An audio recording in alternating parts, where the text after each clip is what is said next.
Good morning, everyone, and good morning to my fourth year BSBA major in marketing and operations management students. So, this time, gagawa tayo ng lecture on how to make a feasibility study.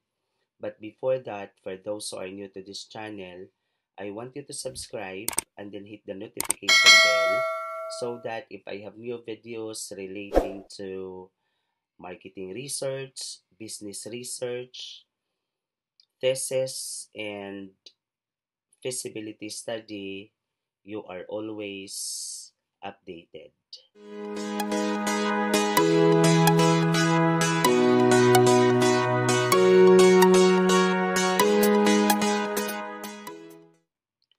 So this time, as what I have said, gagawa tayo ng video.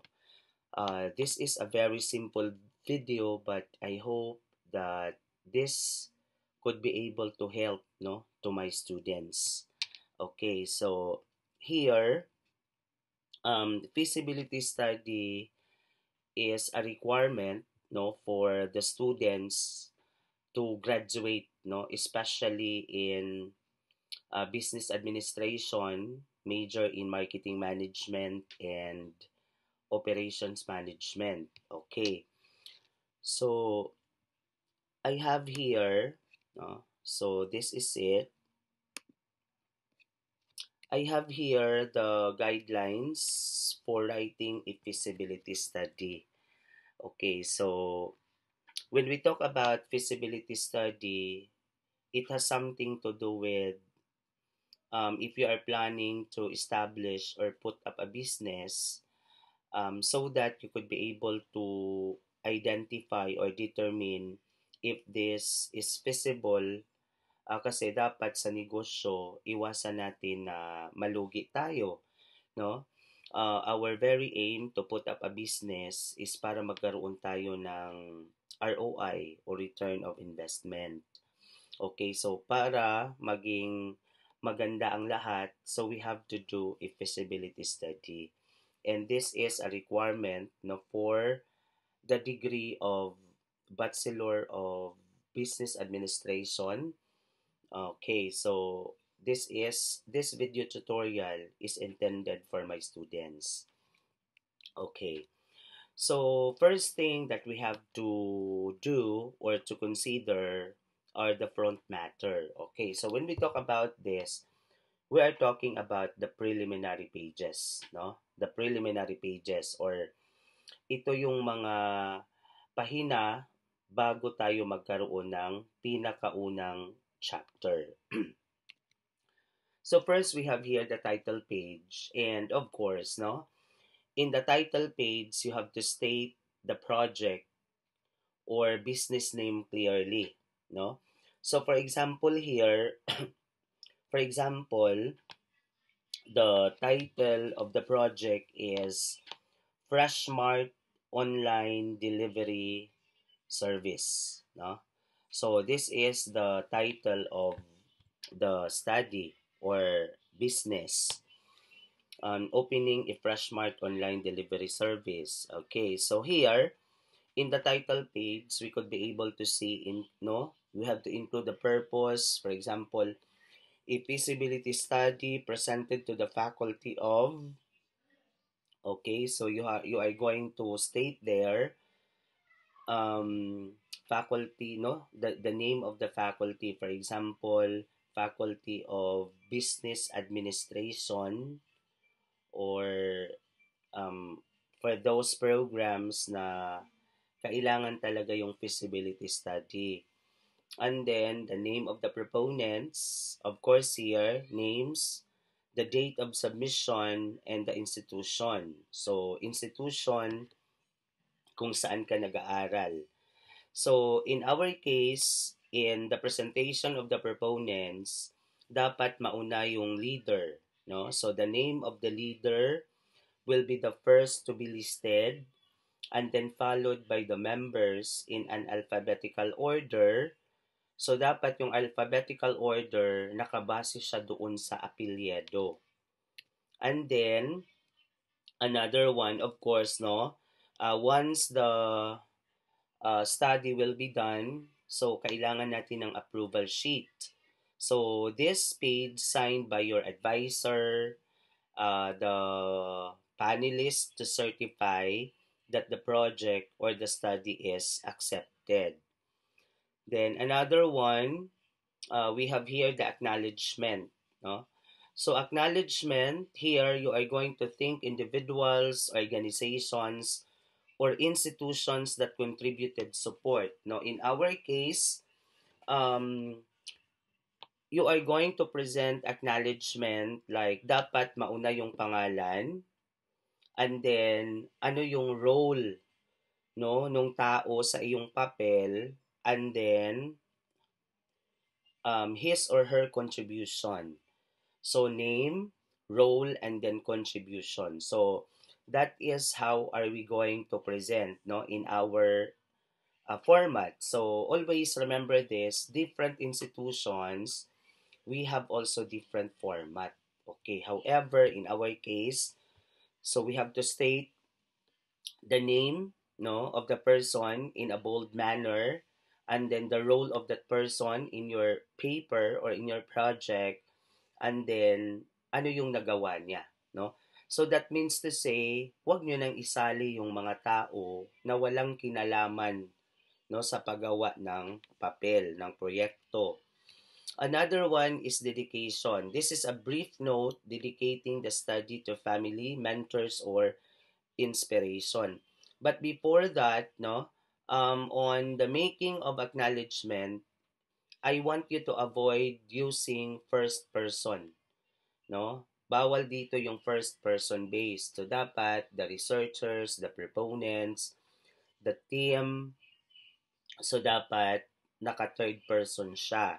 So here sa dedication, lahat ng mga tao na nandun sa acknowledgement ay wag nyo nang ulitin dito sa dedication. Kasi if your dedication, if the people, no, that you are putting or placing in your acknowledgement are the same people na nilagay nyo dito sa dedication, that means to say your dedication is a repetition of your acknowledgement. So sa dedication, this is optional. So it's up to you if you are going to include this one. However, no, the people to be included here could be your family, could be your mentors, or mga inspirasyon ninyo sa buhay. Okay, let's continue. So here, okay, no? So executive summary. So of course, executive summary will be done after the feasibility study was conducted. So write this last but place it in front. No, ito yung pinakahuli nating gagawin, pero dapat nakalagay siya sa pinakauna kasi yung executive summary sa thesis and dissertation or in other form of research, ito yung nagsisilbing abstract, no, since in feasibility study we don't have abstract, so ito yung um, parallel, no, or ito yung um, katulad, no, nung abstract sa ating thesis and dissertation executive summary. And then here you have to provide a concise overview, this overview of the study. So comprising 1 to 2 pages. And of course, what are the things that you have to consider in writing your executive summary?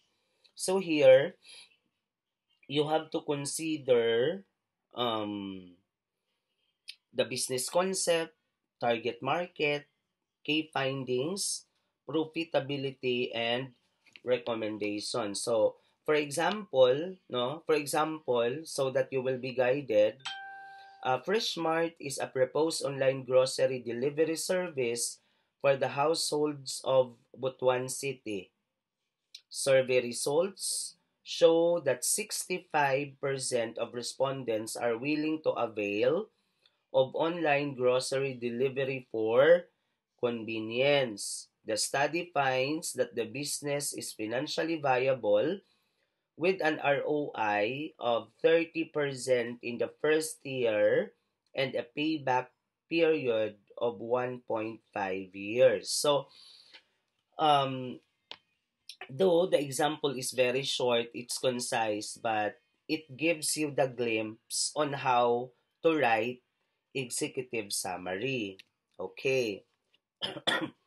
Another one we have here the table of contents, of course, no? List of chapters, subheadings, tables, and figures. Of course, since this is table of contents, we have to include also here page numbers. So let's proceed now to chapter 1. So we have to slice, no? We have to slice this video kasi hindi rin maganda na we are going to lump, no, all the chapters. This time, our primary concern, um, no, but before that, these are the contents of chapter 1. No, chapter 1 in a feasibility study, we have here the marketing aspect. So here, when we talk about marketing aspects, no, it has something to do with business description, the vision, mission, goals, SWOT analysis, and then we have the marketing strategy. Okay. So those are the important elements to be included in the chapter 1, no, under marketing aspects. So first we have to have here, no, for example, business description. So in the presentation of your business description, you have to consider the following, no? So what the business is. So here you have to discuss what is the nature of the business. Then another one, what products or services will be offered or are offered and the unique selling proposition, no? Your USP. So if you could be able to complete this one, no? This is in the presentation of this, um you have to state this in a paragraph form, no? Bawal dito ang bulleted since this is an academic paper. So for example here, no, in my video presentation, I will provide you short, um, concise examples, um, so that you will be guided in the presentation of your feasibility study.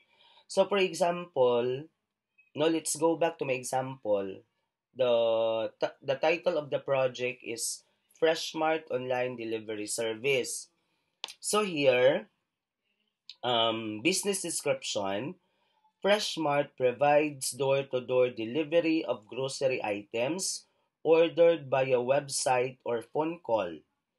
Customers can pay through cash on delivery, GCash, or credit cards. Okay, so that is an example in the making of business description. Next is your BMJO, no? So here you have to clearly state long-term aspirations, company mission, measurable goals, and specific objectives. So when we talk about vision, this is what we call the long-term aspirations, no? Long-term aspirations. And then, for you to be able to reach or achieve your vision, you have also to stipulate your mission. Now, what is really the mission of the company? But of course, when you are going to provide or stipulate the mission, that must be anchored to your vision. And then we have also the measurable goals and specific objectives. So, dapat yung goals measurable, meaning to say dapat naka-SMART, no? When we talk about SMART, specific, measurable, attainable, result-oriented, and time-bounded. So yun, naka-SMART dapat, no?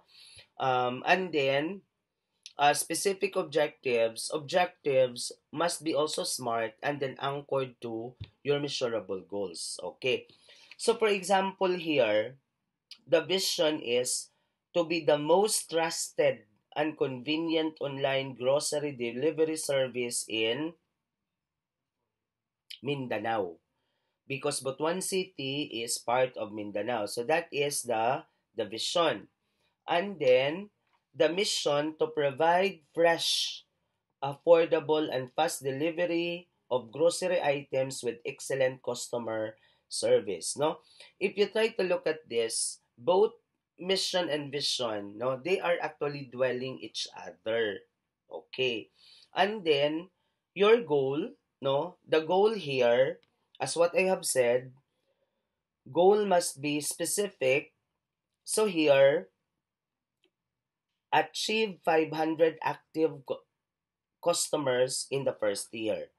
So achieve 500. So with that figure 500, it is achievable, no? It is feasible. Why? For example, when you say achieve multiple active customers. So when you say multiple, it cannot be measured. No, what is multiple? So that means to say, when you say achieve 10 active customers in a day, that is more smart. And then, expand delivery coverage to 3 barangay in 3 years. Diba?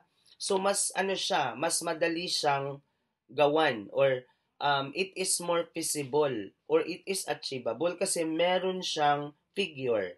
Merong numero doon that you are going to expand delivery coverage to 3 barangays in 3 years. Hmm.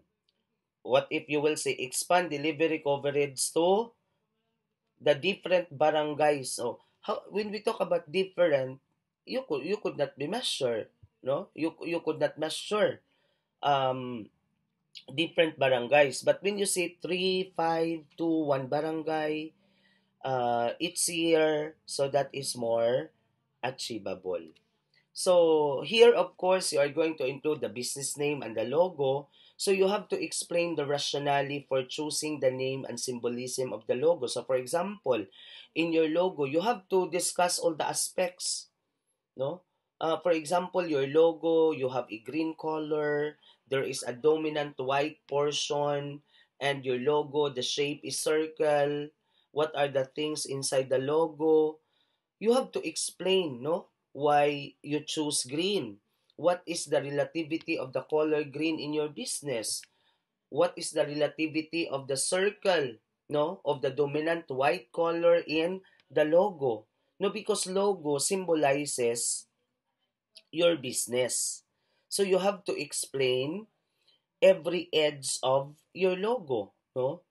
That calls for an explanation because that will actually discuss why you designed this or the rationale behind of choosing the logo and the business name. Next is we have, okay, so you have to discuss demand and supply analysis. No, you have to present survey results, target market population, and market needs. So that's why before having this, you are going to make a survey, no? 'Di ba? In our class, you are told to have a survey questionnaire relative to your project so that the results must be used, no, in the discussion of your demand and supply analysis. Okay. Next, of course, no, the demand projection. So, demand projection, this calls for an estimate future demand using methods like straight line projection. So, what will happen to the demand after 3 years, after 5 years? No? Always remember this that in business, innovation is relative. no? Innovation is relative so that people be always amazed, no, of your product, no? Kasi pag wala kang innovation, your business will die in a natural death. So for you to be able to compete, no? For you to be able to compete, you have to have innovation. And part of this, you have to project, no? After 3 years, after 5 years, what could be the future demands of the public. Then, supply analysis, no?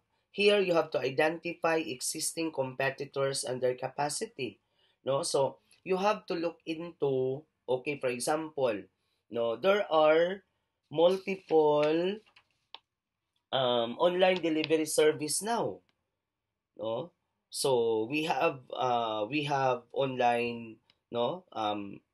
We could not be able to mention any here, but it is very obvious that in the market now, online business is flooding, no? The influx of online business. Okay, so here you have to identify who are your existing competitors and of course, what are their capacity.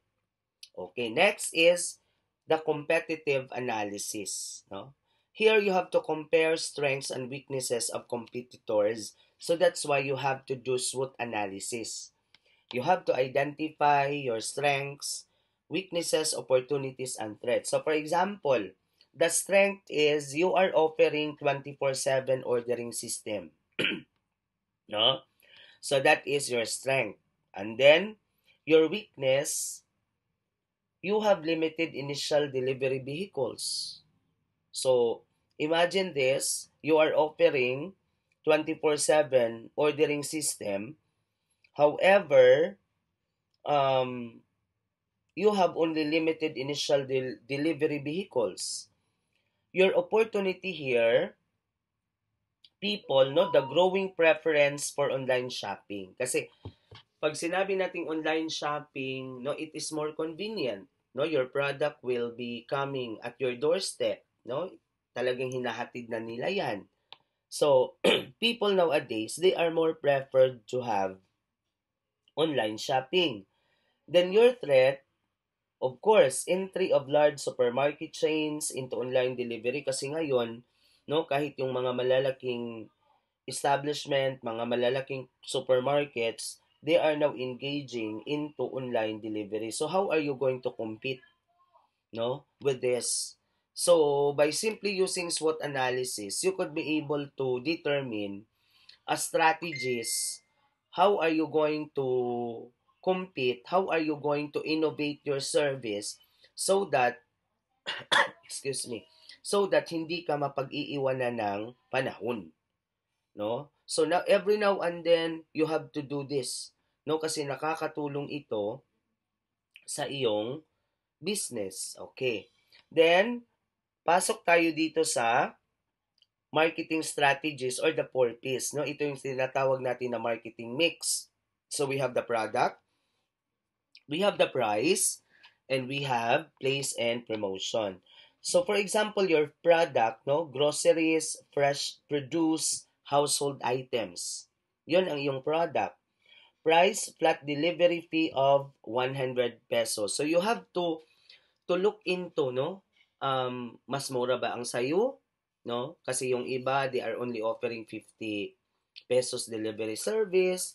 So you have to look into, kaya kasama ito doon sa paggawa mo ng SWOT analysis, no? So that you could be able to make comparison and then you could be able to decide, no, as to the price.